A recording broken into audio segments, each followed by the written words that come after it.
uang, maka penyidik menggabungkan antara tindak pidana asal dan TPPU dan lapor kepada PPATK. Nanti saya juga pertanyakan, apakah penyidiknya selalu lapor dan bagaimana pengawasan PPATK terhadap laporan itu? Saya berpikir nampaknya sistem tidak jalan semuanya, tidak semuanya jalan, beda ya Pak, jalan semuanya. Ada yang jalan, ada yang tidak, itu apa? Tidak semuanya jalan apa tidak jalan semuanya. Jadi saya agak takut kalau di sini Pak, nanti kayak Pak Arteria nanti ya. Jadi tidak semuanya bisa, tidak semuanya jalan.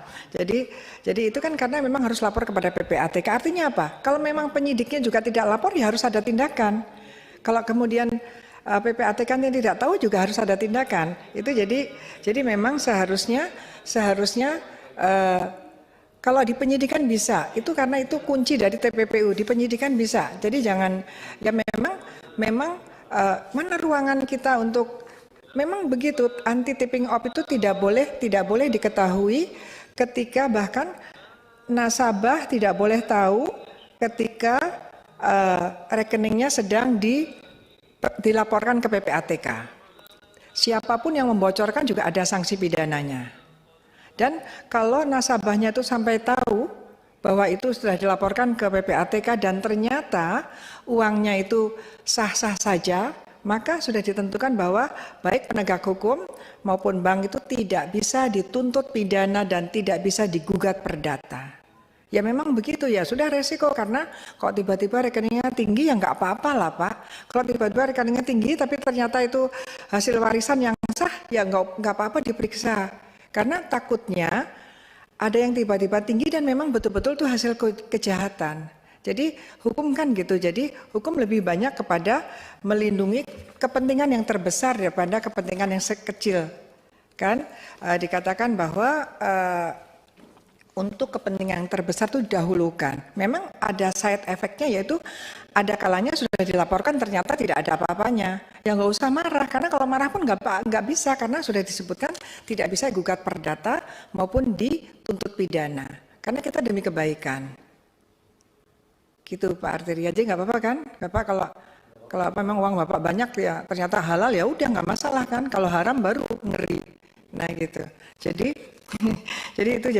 terus kemudian 3 dugaan TPPU tadi, justru saya apa yang harus dilakukan oleh DPR, dan ya ini harus dikelirkan.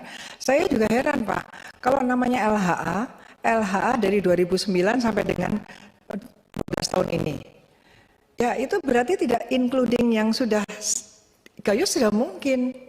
Itu kan sudah inkrah. Yang namanya LH adalah tujuannya adalah untuk diberikan kepada penyidik, untuk penyidik mengetahui, menyampaikan, mendalami dan menyampaikan bahwa ya ini firm ada dugaan TPPU.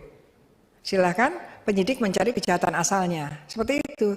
Jadi tidak, logikanya ketika disampaikan dalam rangka sekarang ini, ketika ada Rafael, kemudian ada LHKPN, kemudian ada angka 56 miliar, kemudian menjadi 500 miliar, kemudian 300 triliun, kemudian 349 triliun, kemudian ada 180, diantaranya itu ada 189 triliun karena bea cukai, itu dan itu semua dari LHA, itu berarti belum, itu adalah yang seharusnya kepada penyidik. Jadi itu tidak mungkin, nggak make sense kalau itu adalah sudah diselesaikan. Loh bagaimana? Ya ini kan berarti nggak match antara PPATK dan Menteri Keuangan atau bahkan dengan putusan pengadilan. Ya yang harus dikeluarkan oleh PPATK nanti Pak Yunus Husain mungkin bisa koreksi saya. Ya itu yang memang yang akan ditindaklanjuti. Lah kalau sudah selesai, terus untuk apa disampaikan? Terus membuat kita semua ribut sekali. Dan kita tetap ditagih untuk menjelaskan sejelas-jelasnya. Itu. Bahkan ada kata 189 2 kali, hampir sama. Itu aneh sekali, ada kejahatan kok hampir sama. Karena yang dulu pakai bea cukai tidak bisa, sekarang nanti pakai pajak. Seperti berbicara beli apa, ini uang negara yang besar sekali. Ini bukan angka. Saya mengatakan bahwa ini bukan angka, ini adalah Yanti, uang. Saya tanya nih. Ya. Mestinya kan LHA ini kan diserahkan kepada penyidik. Betul. Tapi dari LH 349 triliun ini kan sudah banyak yang diselesaikan, ada beberapa tadi yang disebutkan. Misalnya emas sudah selesai, Gayu sudah selesai, Angin Prayitno sudah selesai, kasus Ailuna juga hampir selesai. Berarti kan ini tidak utuh 349. Menggulir ini ke publik, apakah ini ada motivasi tertentu? Silakan Bu. Terima kasih ya Pak Pimpinan. Ya berarti sebetulnya yang dari PPATK itu adalah yang harus ditentukan oleh penyidik. Tapi kemudian klarifikasinya adalah bahwa ini sudah selesai, ini. Itu kan tidak cocok.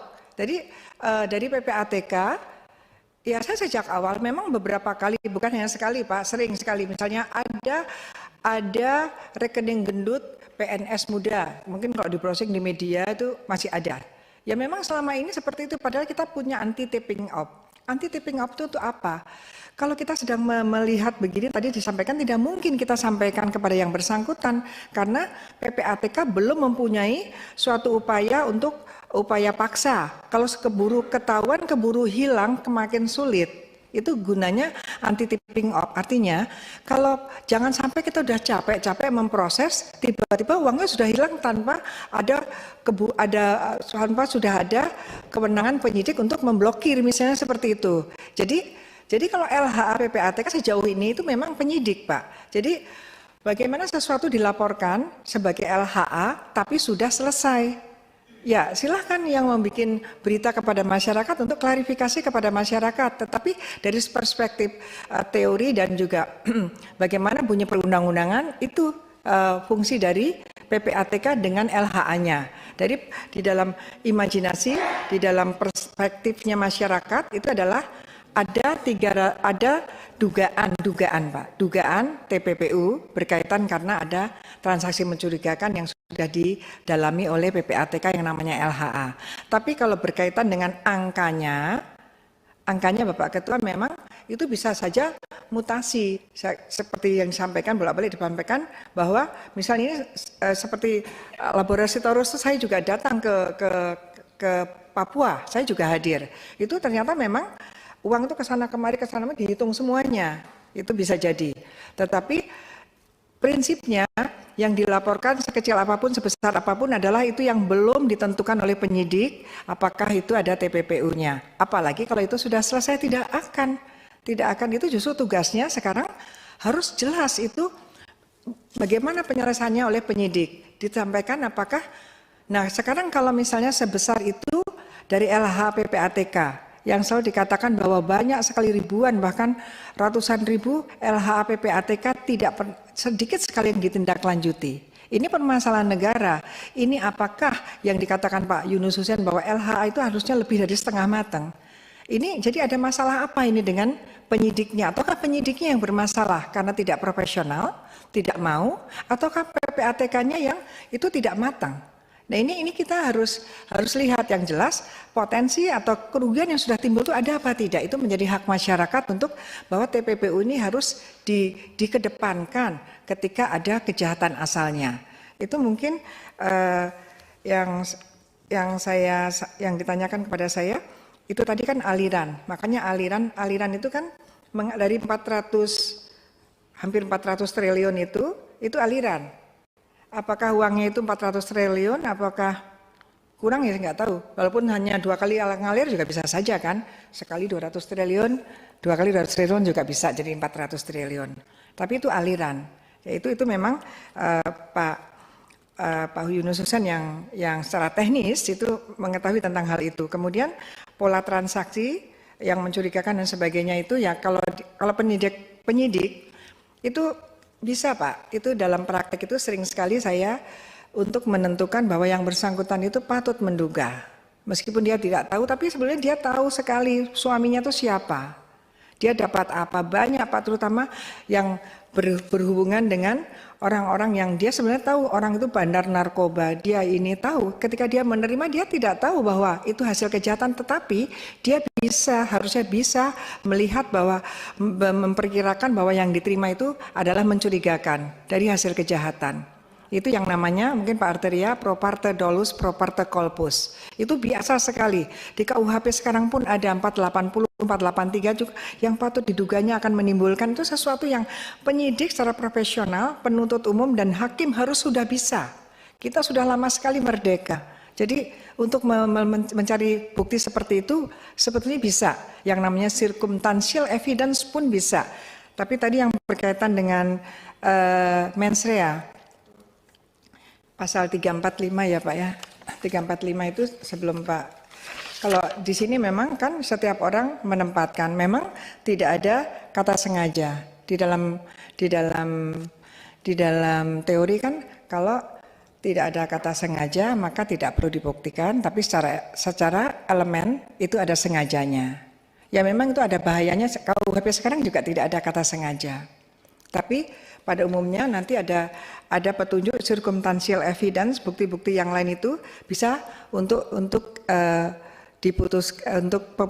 pertimbangan putusan bahwa dia memang sengaja menerima dan dia memang patut menduga bahwa yang diterima itu, artinya menerima itu memang dia mau menerima untuk pasal 5. Dan yang diterima itu dia sebenarnya bisa menilai yang diterima itu sesuatu yang ada masalah. Baik reason the giving-nya, alasan pemberiannya maupun dari jumlahnya dikaitkan dengan profil pemberinya. Dan itu sudah sering sekali muncul di pengadilan dan kita sudah menjelaskan dari aspek betul-betul teori mendalam teori hukum pidana. Itu tidak ada masalah Pak Arteria. Jadi kalau Pak Tobas memang 378, 372 ya tenang aja gitu. Jadi nggak masalah gitu. Ya, Ibu. saya kira itu yang nanti mungkin kalau kurang nanti saya sampaikan lagi. Silakan Bapak, terima kasih.